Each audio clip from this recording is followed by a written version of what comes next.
Now, I just have a question regarding when it comes to the belonging culture in an organization. Where do you see this fitting between a CEO and a CHRO, for instance?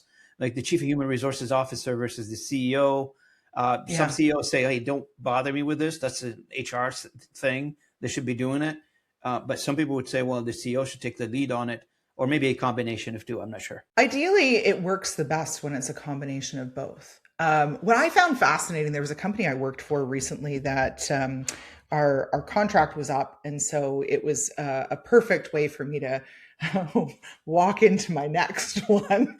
But what I found fascinating is that you also have the reverse, where it's the CEO who's saying, "We need this. Let's move forward," and you have a VP or a CHRO who's like, it's not that important. I'd rather do my initiatives. And they have like, I don't know, billions of initiatives that they're trying to roll out all at the same time. Or, even if it is, for example, they wanted to implement mentorship and coaching programs. They wanted to do mentorship amongst all of the employees.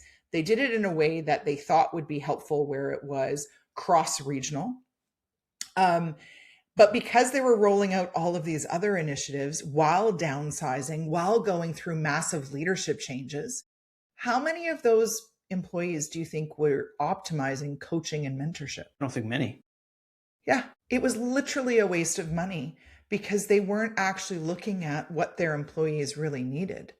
And so they were rolling out that initiative. They were rolling out, more pressure on ERGs to do more of the culture work.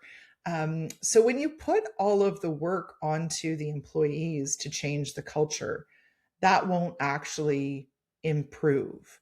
And that's where I would say a lot of the DEI got lost as well. Mhm. When we talk about culture work and we talk about who owns culture, I would say that it's the CEO that actually owns culture, because that culture trickles downward. If it's not modeled, it's actually not upheld.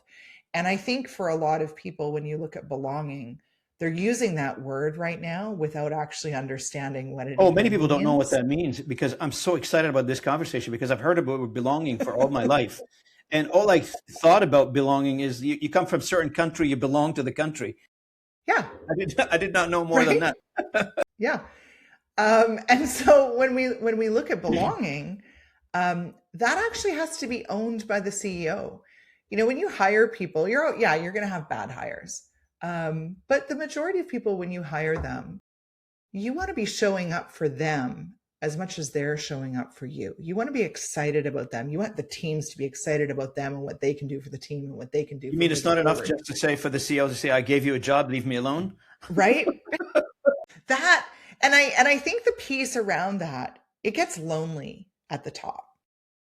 It's one of the things that I talk a lot about with other executives, in how lonely it is to process these things, and how you can't always go to your teammates, even at that level, to talk through everything, simply because if you're the head of a region, but you have information that is higher than you that can't go further, you're holding that. And so your ability to regulate is actually super important before you actually move forward.